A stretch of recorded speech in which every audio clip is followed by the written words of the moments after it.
Before going to start this video, मेरे एक सवाल का जवाब दो। क्या तुमने इस टॉपिक पे ऑलरेडी 30, 40, 50 वीडियोस ऑलरेडी देख लिए हैं, फिर भी तुम्हें लगता है कि यार मेरे को सॉल्यूशन नहीं मिला है और तुम डेली वीडियोस देखते हो, तो क्यों एक्सपेक्ट कर रहे हो कि वीडियोस देखने से तुम्हें सॉल्यूशन मिलेगा?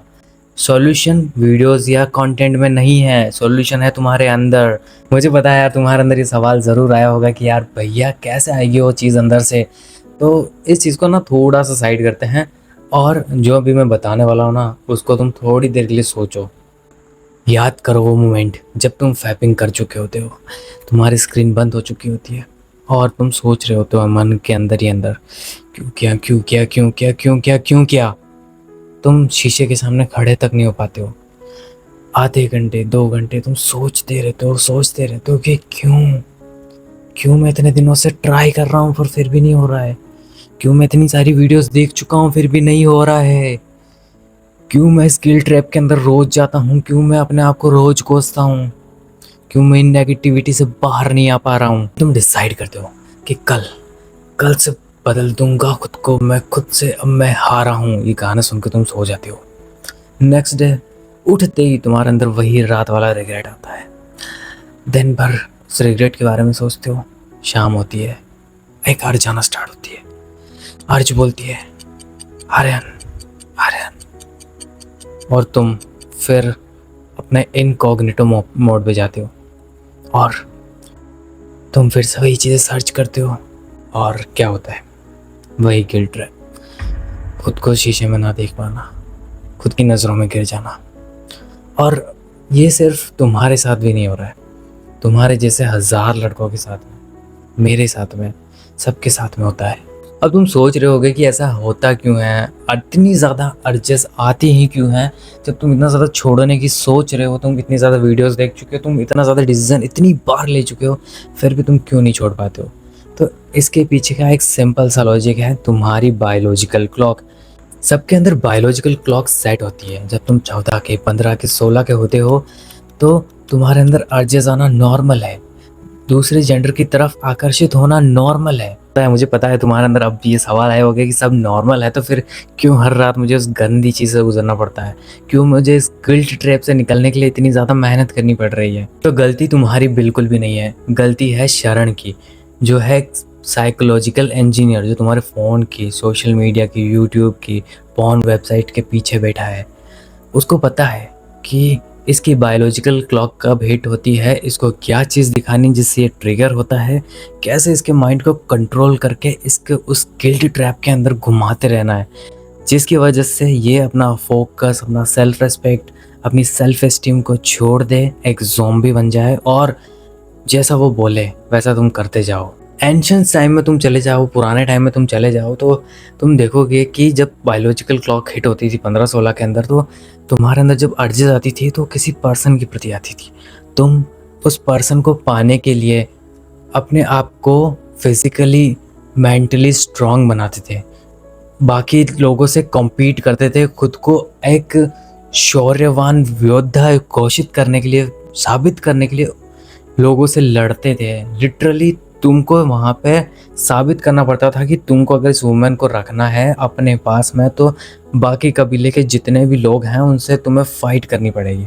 वहीं तुम आज के टाइम 2026 में या 2020 के बाद कोई सा भी टाइम देखो, जहाँ पे पॉर्न वेबसाइट्स के अंदर इतनी सारी गर्ल्स हैं, इतने सारी तरह की लड़कियाँ हैं कि तुमको कुछ भी नहीं करना है, तुमको किससे फाइट नहीं करनी है, तुमको अपने को आपको मेंटली फिजिकली स्ट्रांग बनाना नहीं है, तुम्हें कुछ भी ऐसा एक्स्ट्रा ऑर्डिनरी नहीं करना है जिससे तुम किसी गर्ल को पाने के लिए, किसी गर्ल को चेज करने के लिए मेहनत करो। तुम्हें सब चीज़ें ऐसे ही मिल जा रही हैं, एक क्लिक के अंदर तुम हज़ारों लड़कियों को देख पा रहे हो। पर अब यहीं पे ये सवाल भी आता है कि ये सब चीज़ें तो हमें पता है, हम जानते हैं कि ऐसी चीज़ें हैं, लेकिन इस चीज़ से बाहर कैसे आएँ? अगर तुम्हारी लाइफ में अभी तक कोई भी गर्ल, बेस्ट फ्रेंड, गर्लफ्रेंड नहीं आई है, तो तुमको कल से जाके गर्ल्स के बीच में बैठना है, उनसे बातें करनी है, उनको समझना है कि वो कोई चीज़ नहीं है, वो कोई स्लेव नहीं है, वो इंटरनेट पे दिखने वाली वो बैडी नहीं है, वो एक इंसान है तुम्हारे जैसे। जैसे तुम इंसान हो ना, जैसे तुम अपने दोस्तों के साथ में रहते हो, वैसे ही रह के उनके साथ बात करना, उनको समझने की कोशिश करना कि वो कोई अलग एंटिटी नहीं है, जब तुम ये चीज़ समझ जाओगे कि यार गर्ल कोई अलग एंटिटी नहीं है, उसको भी मैं अपने जैसे ही देखने लगूंगा ना, तो सबसे पहले छोटी सी चीज़ होगी, वो होगी सेल्फ रेस्पेक्ट, और दूसरी चीज़ होगी गर्ल के प्रति रेस्पेक्ट। ये दोनों रेस्पेक्ट बढ़ने लगेगी। तुम अपने आप को भी इंसान समझने लगोगे, अगले वाले को भी इंसान समझने लगोगे। और जब ये चीज़ें स्टार्ट होगी ना, तब तुम खुद के बारे में सोचने लगोगे कि यार वो चीज़ें जो एक्चुअली में है भी नहीं, जो तुम देख रहे हो वो कितनी ज़्यादा वर्स हैं, और एक जो रियल में गर्ल होती हैं वो बहुत ज़्यादा अलग होती हैं। जब तुम ये चीज़ें एक्चुअली में करोगे तुम्हें समझ में आएगा कि सच में ये पॉर्न और इसके अंदर वो मज़ा है ही नहीं जो एक गर्ल के साथ बात करने में, जो एक गर्ल के साथ में टाइम स्पेंड करने में है। वहीं से मेरी फर्स्ट गर्लफ्रेंड बनी, और उसके बाद मेरा एक रिलेशनशिप स्टार्ट हुआ। मैंने एक रिलेशनशिप्स के अंदर काफ़ी चीज़ें ज़्यादा एक्सप्लोर करी, और उसके बाद मैंने स्टार्ट किया अपना एक खुद का बिज़नेस। शायद अगर मैं अभी भी फैब कर रहा होता तो मैं फिर भी वो बिज़नेस स्टार्ट करता, लेकिन मेरे पास ये चीज़ नहीं होती कि यार करूँ नहीं करूँ, करूँ नहीं करूँ। इस लूप में मैं नहीं फंसता। इस लूप से मैं बहुत ज़्यादा दूर हो चुका था। मेरे पास सिर्फ एक ही चीज़ थी, एक ही डायरेक्शन थी, वो था मेरा वर्क। मैंने 1 साल उस पे काम किया, मैंने 2 साल उस पे काम किया, और आज मेरा वो सक्सेसफुली बहुत अच्छा चल रहा है।